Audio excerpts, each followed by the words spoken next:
पोखरा त साँच्चीकैको पोखरा नै रहेछ, माछा पुछ्रे फेवातालमा पौडी खेल्दो रहेछ। पोखरा त साँच्चीकैको पोखरा नै रहेछ, माछा पुछ्रे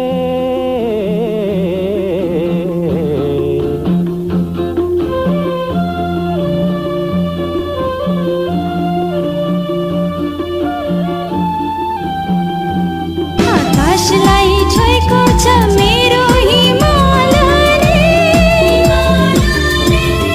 स्वर्गलाई लोभ्याउँछ मेरै नेपालले। भरुँ जस्तो लाग्ने भरुँ जस्तो लाग्ने भरुँ जस्तो लाग्ने आफूलाई आत्मसात